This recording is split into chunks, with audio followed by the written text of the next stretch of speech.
So I think this is going to be a pretty wild future.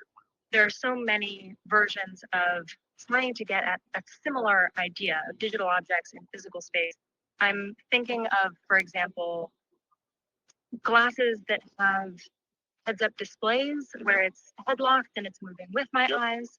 Glasses that are really creating digital objects in physical space that don't move as I move. I'm thinking of these. I'm also thinking of the Snapchat spectacles that they just announced. Then on the other hand, there are headsets like the Quest and also like the Apple Vision Pro that seem to fall into a different category. I'm curious how you would organize this landscape for people, and how you think about people using these tools in their real lives in the near future.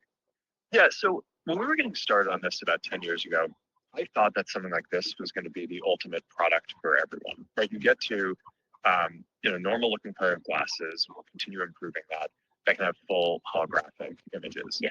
I think it's super powerful, and it is sort of the science fiction future that I think we all hope to get to.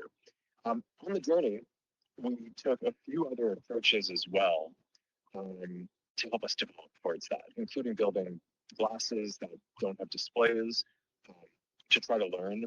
Just take a stylish pair of glasses today and put as much technology into it as we can, but really focus on the form factor. And that's the Ray-Ban Meta glasses, and it's doing really well. Initially, we thought that there was sort of intro product for us to learn how to build this.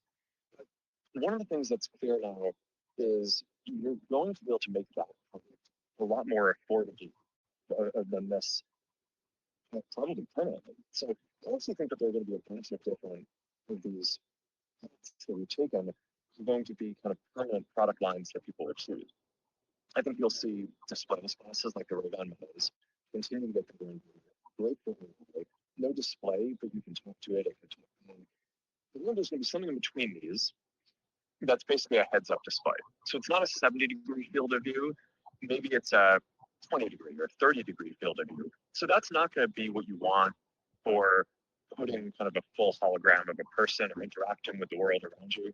But it's going to be great for, when you're talking to AI, not just having voice, but also being able to see what it's saying. Yeah. Or being able to text someone with your wrist-based neural interface and then have their text show up rather than having read to you, we read faster than we can listen.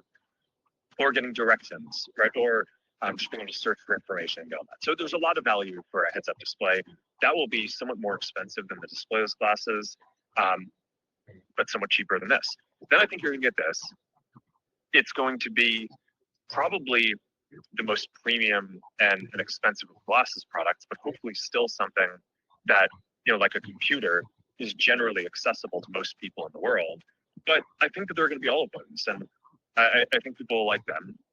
I also think that the headsets that people are using around mixed reality will continue to be a thing too, because no matter how good we get at miniaturizing the tech for this, you're just going to be able to fit more compute into a full headset. Fundamentally, our mission is not build something that is advanced and only a few people can use. We want to take it the last mile and do all the innovation to get it to everyone.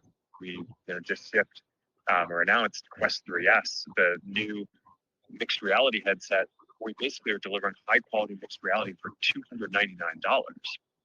I was really proud last year when we delivered Quest 3, the first really high quality, high resolution, color mixed reality device for $500.